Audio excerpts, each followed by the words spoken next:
A sudden hand grabbed my wrist, soft, trembling, desperate. "Please, pretend to kiss me. He's watching." Before I could even breathe, her wide, terrified eyes locked onto mine. And somehow, the words slipped out of my mouth without thought. "Everything okay, my love?" That was the moment everything changed. I didn't know her name. I didn't know her story.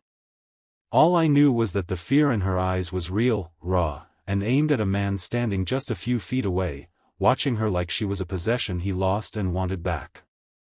So I did the only thing my heart told me to do. I stepped closer. I gently cupped her face.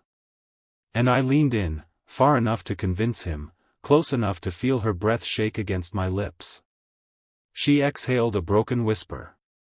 "Thank you, please don't leave yet." Her voice wasn't just scared. It was exhausted, like she had been running from something for a very long time. That was the beginning. When she finally stepped back, she looked embarrassed, apologetic, and still not entirely safe. "I'm sorry," she murmured. "I shouldn't have dragged you into this. I just panicked." I offered a soft smile. "It's okay. Anyone would help." But we both knew that wasn't true. Most people would have walked away. Most people would have pretended not to see. And that was why she looked at me with those trembling eyes again, as if she couldn't believe a stranger had chosen to stand between her and danger. "Can I sit with you? Just until he leaves?" I nodded. She sat across from me, fingers shaking against her coffee cup. "My name is Aisha. And I know," she said softly. "I heard the cashier say your name." "Daniel." Her voice softened, but her eyes remained on the door, terrified the man might return. Every few seconds, she flinched at the sound of footsteps or the ding of the entrance bell. "What's going on?" I finally asked gently. She hesitated, not because she didn't want to tell me, but because she didn't know where to begin. And when she finally spoke, her voice cracked. "It's my ex. He doesn't accept that I left. He keeps showing up. Keeps following me. I thought I shook him off today, but he found me again." I felt anger burn in my chest, but I kept my voice calm. "You're safe now." She looked at me like she wanted to believe it, but couldn't yet. And when her eyes softened, it became clear, she was more alone than anyone should ever be. Her bag slipped from her hands. She bent to pick it up, and I saw bruises on her wrist. Fresh ones. A breath escaped me before I could stop it. "Aisha, did he?" She jerked her sleeve down, ashamed of wounds she never caused. "It's nothing. I'm fine." But she wasn't fine. And we both knew it. She straightened up, forcing a smile. "Thank you for helping me. I won't bother you anymore." She turned to walk away. Something inside me refused to let her walk back into danger alone. "Aisha," I called. She froze. "You can't go home alone if he's out there." She hesitated. The storm in her heart was visible in her eyes, fear battling pride, desperation battling exhaustion.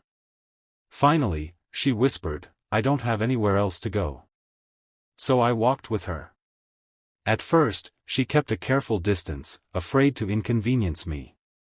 But when we passed the alley where she first noticed him following her, she moved closer, almost instinctively. I slowed my steps to match hers. When she spoke again, her voice was softer than before, but stronger too. "I wasn't always like this. I used to be confident. I had dreams. I had plans," she sighed.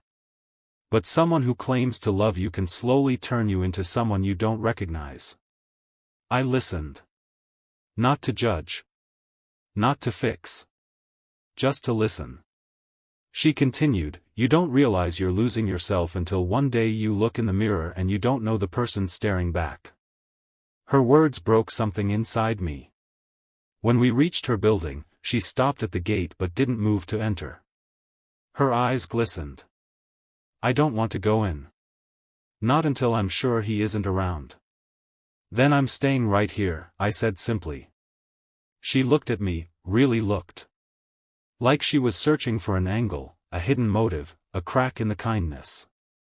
But she found none. Just a stranger who cared. Minutes turned into an hour. Fear slowly softened into safety. And the trembling in her hands, finally stilled. Then she whispered something that hit deeper than anything she'd said. "Why are you being so kind to me?" I inhaled deeply. "Because you deserve kindness. And because no one should fight their battles alone." For the first time since I met her, she smiled, a real smile, small but beautiful, fragile but honest. "That's the first thing anyone said to me in a long time," she whispered.